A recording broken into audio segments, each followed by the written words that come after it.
The powerful word of Jesus against the storm. Das Machtwort Jesu gegen den Sturm. What can you do against the power of a storm? A powerful gale storm named Lothar blew into southern Germany on December the 26th, 1999. I'll never forget it. Strong gusts of wind even knocked down some big trees here in Tübingen. I was at my relative's house eating lunch in the afternoon at the time after our Sunday service, and I remember looking out the window into their backyard as this powerful storm raged.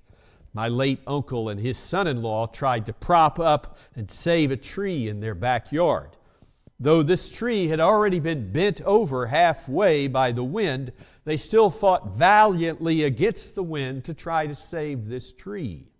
In the end, though, their struggle against the storm was in vain and the tree couldn't be saved.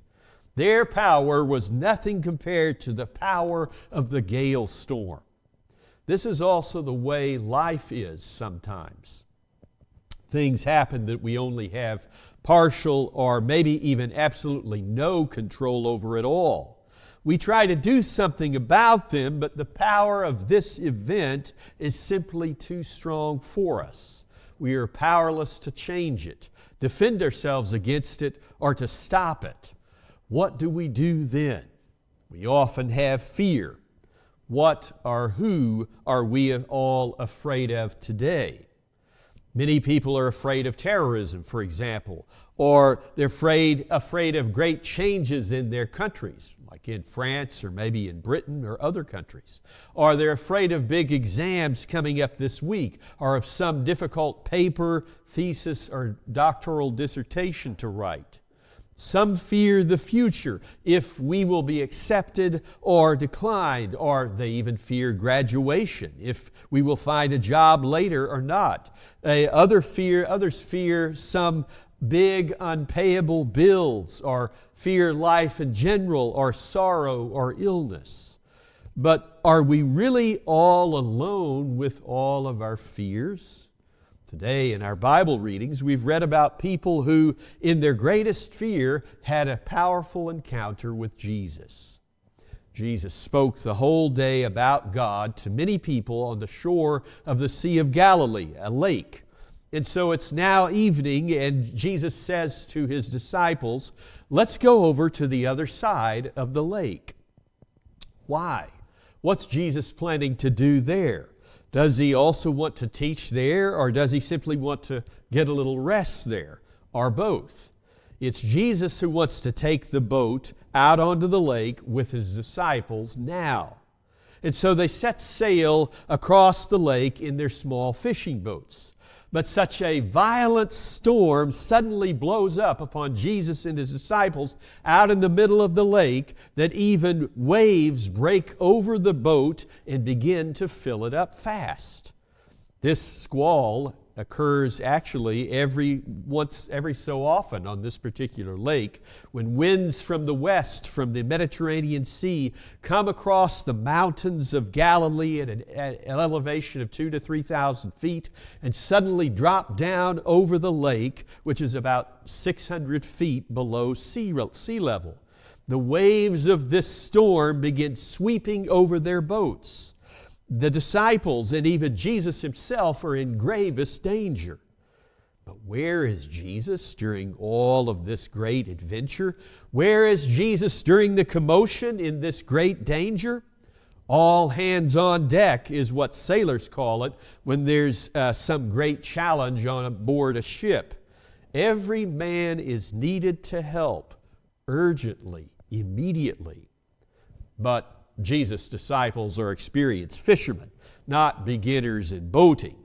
They've certainly experienced such squalls before, which wasn't that unusual. But this time, it's like a tsunami. The waves are so high, the water gushes into the boat so fast that their boat could sink. They could sink very quickly, and soon, all of them together. As a matter of fact, several years ago, an ancient fishing boat similar to the disciples' boat was found intact as an archaeological artifact in or near the Sea of Galilee, also called the Sea of Gennesaret or Tiberias or Gennesaret in Hebrew. And what is Jesus doing now? What is Jesus doing? The disciples ask first when they're in a life-threatening danger. What is Jesus doing? We sometimes even ask ourselves when everything suddenly starts going wrong for us and we're in serious danger of losing everything we've worked for and hoped for. Where is God in my situation? When is He coming to help me? Why has God allowed this situation to happen? Things we normally have control over and that are normally no problem for us, things that normally go smoothly, suddenly begin falling apart. It's pure chaos. We get scared. We're really worried, sometimes to despair, and are terrified. Where are you, God? What are you doing, Jesus? After a long day of teaching and speaking, taking care of so many people who urgently need help and healing, devoting all of His time and energy to them, Jesus is dog-tired, simply worn out, totally exhausted. Right after they set sail from the shore, in fact, Jesus falls fast asleep in the stern, the back part of the boat. Well, we can all understand that, can't we? But can we really expect and understand this of Jesus? How can the Son of God rest and sleep while His disciples are in the greatest danger and need? Why does He need any sleep anyway? After all, doesn't He sometimes even pray all night long? Jesus is fully human, just like we are. Because of this, He's also limited physically just as we are. He knows what it means to be tired, completely exhausted. He knows what it means to work hard and to need rest. He also knows what it means to be hungry, thirsty, and to suffer pain. Today, many of us are probably pretty tired from studying, especially at the end of the semester where we've slept very little and spent many hours and days and nights studying for exams this week or in the next few weeks, or sometimes either studying rather hurriedly and feverishly. I know this very well myself. Jesus also knows our human weaknesses because He has already sat in the boat and sailed before with people. But Jesus is not allowed to rest for long as suddenly the storm brews up and becomes more and more violent. The disciples try their best to stabilize and save the boat, but they just can't do it. They begin to panic and despair and are simply at their wits' ends. They don't know more what they can do against the power of the storm. It quickly becomes a pure struggle for survival, a life or death situation out on the open lake, in the middle of the lake. How do they react when they see Jesus still lying there at the back of the boat, resting comfortably on a cushion? I think they're completely shocked that anybody could possibly sleep through that kind of a storm. They openly express their feelings to Him. Only as a last resort, in their great need, in their despair, they wake Jesus up with their cries for help and with a bit of irritation in their question. What are you doing, Jesus? Why aren't you helping us out now? Well, that's a good question. But what can Jesus really do then? What do they expect from Him? Should He help them only by drawing out water of the boat, bucket by bucket? Or should He simply help them by standing over to one side of the boat to kind of balance it out, stabilizing the weight so it doesn't tip over? What's Jesus supposed to do for them? What do they expect from Him? What do we expect from Jesus, when we find ourselves in a difficult, unexpected situation, when everything doesn't all go according to plan and it simply falls apart? What do we expect Jesus to do when we've already tried everything and we still can't get the situation under control? Is it only then that we look back for Jesus? Do we call Him and ask for His help then? Should He only draw out water from the boat bucket by bucket, or stand over at a certain place, a certain spot to maybe balance things out for us? Do we tell Him how He should help us? Jesus, you don't even know what's wrong with us here, how terrible the situation is. Jesus, you don't even care if we go under and drown, you too. Well then, or what are you going to do about it? What are you going to do? Are you going to do anything about it? Does God even care about us? Is He the guy who just spoke all of those beautiful words an hour or so ago, who just healed all the many sick people through the miraculous power of God some time ago, unable and unconcerned about the dire needs of His best friends? Do we also ask ourselves this question today when we have some worries, problems, stress, or burdens pressuring us? Is Jesus really incapable or just unconcerned about all those things that are really giving us a tough time now? Does He just lie behind us and sleep? Then we should really call Him right now and wake Him up and tell Him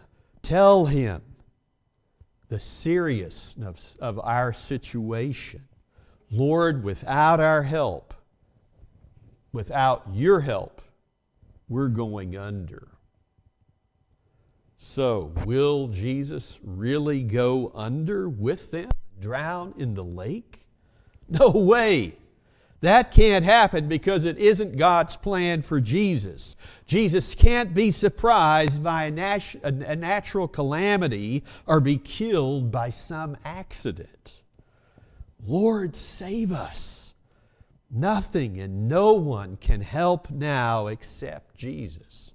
Jesus' disciples don't know what Jesus will do. They don't know how Jesus will save them. But they simply begin to rely on Him completely in their despair. There is now only hope and help with Jesus. He is their last hope.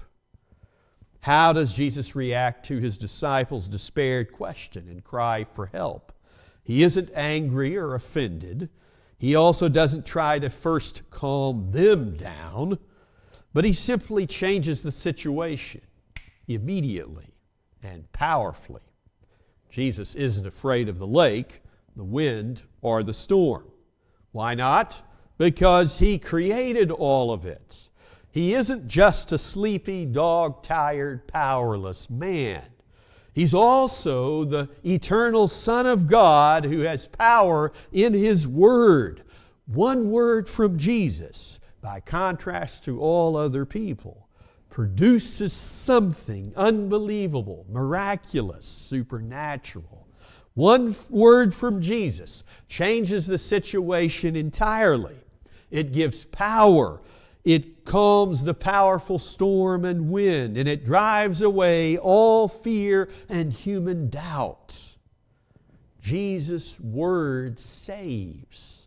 Jesus speaks to the storm and commands the raging sea as if over all the destructive forces, over nature and over the fears of men.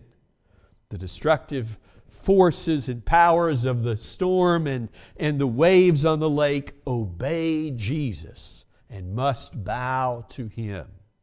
They cannot surprise Him and kill Him. His life will proceed according to God's plan. That's why He has no need to fear.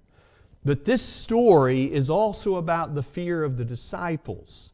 Jesus asked them a simple question. Why are you so afraid?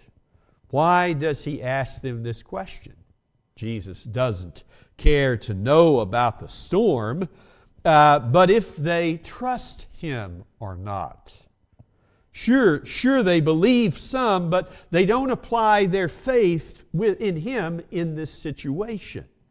Do we trust Jesus when situations in our lives affect us unexpectedly and everything falls apart and when we feel powerless? Can we trust Jesus when the storms rage all around us? Why should we trust Him then? The only reason a person can and should trust is because Jesus Himself is with us in the boat. The only chance we have of not going down, going under with our difficulties and fears is when Jesus is with us in the boat and when we call on Him for help and salvation. Nothing else will help us. Drawing out water, balancing the boat, etc. No tricks, no cleverness, because the storms are simply too powerful and cannot be controlled. But there's one more thing to add. What did Jesus tell His disciples at the very beginning? Let's go over to the other side of the lake. It was Jesus' idea in the first place to go there by boat. So if Jesus says, let's go over to the other side, then He means we'll certainly make it over there.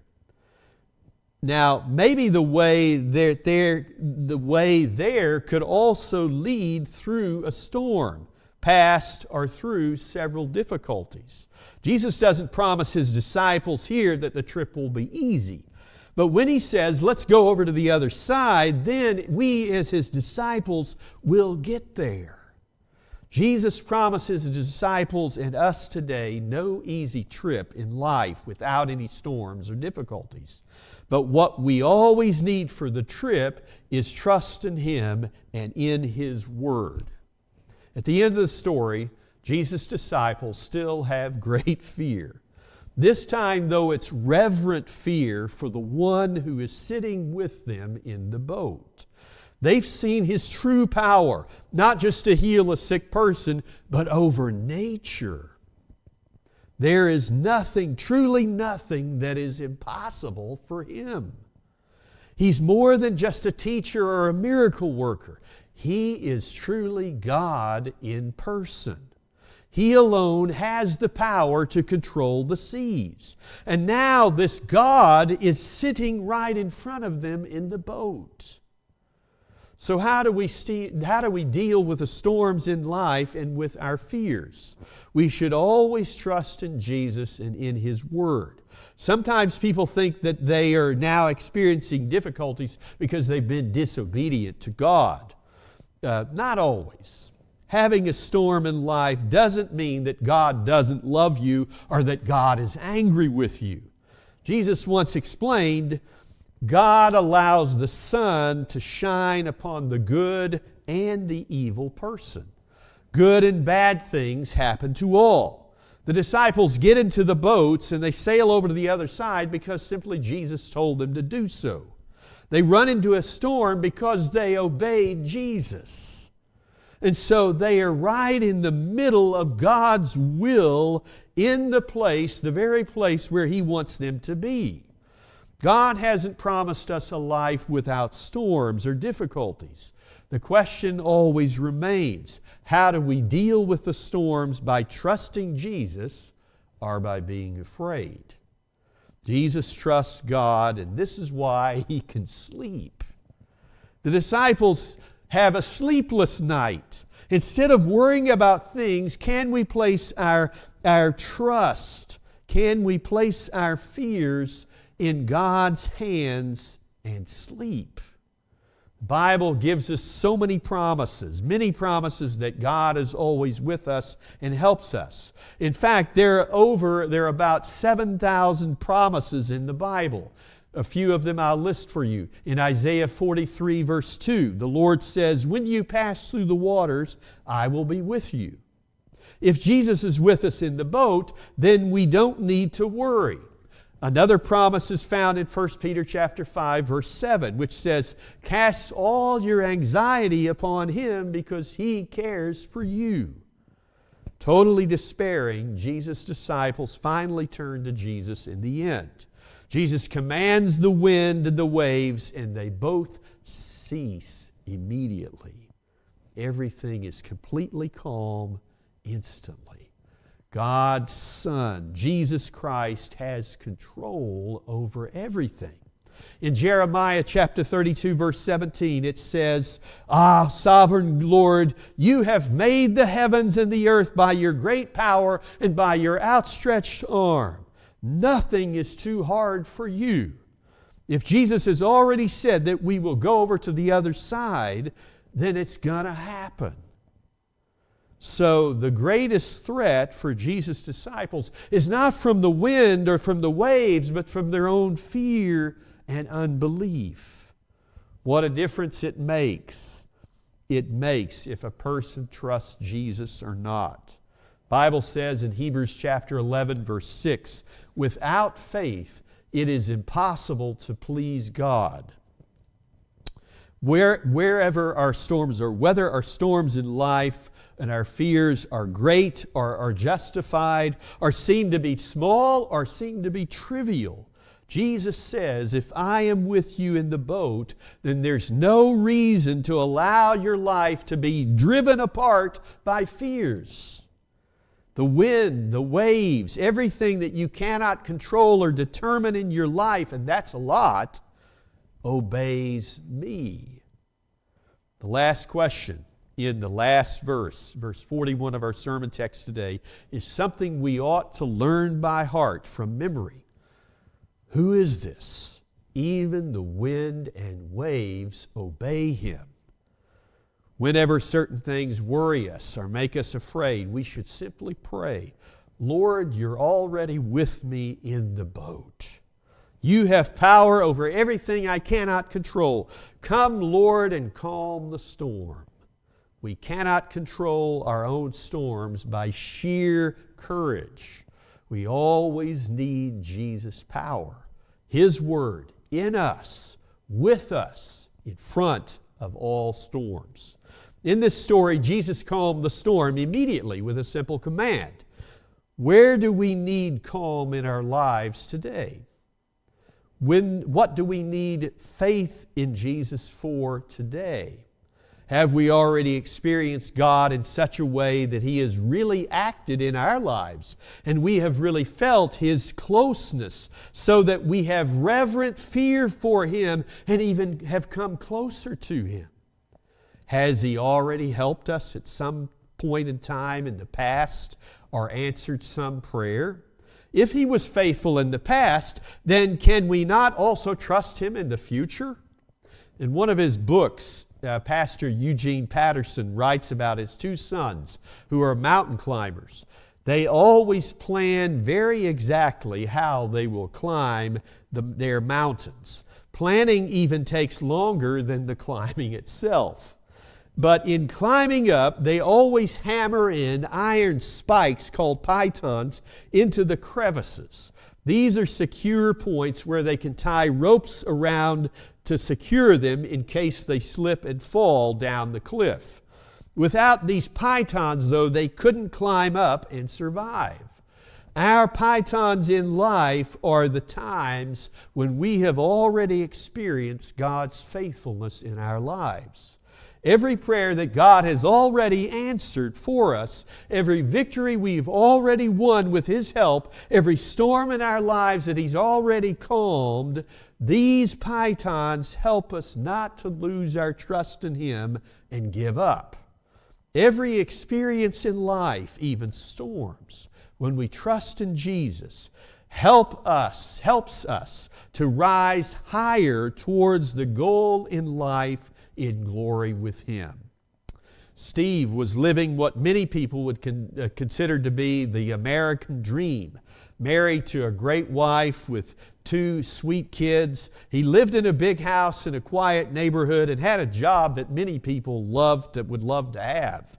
But one day when he came to work, he found out that his management position had just been dissolved.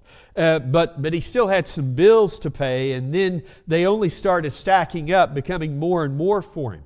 Tensions grew in his family because he simply couldn't pay for everything like he'd had before. You might call this quite a big storm in life. But even when everything is going well in your life now, we should still remember today to always trust in Jesus, because storms and difficulties in life will inevitably come. It can even happen quickly. Then suddenly everything in your life tips over.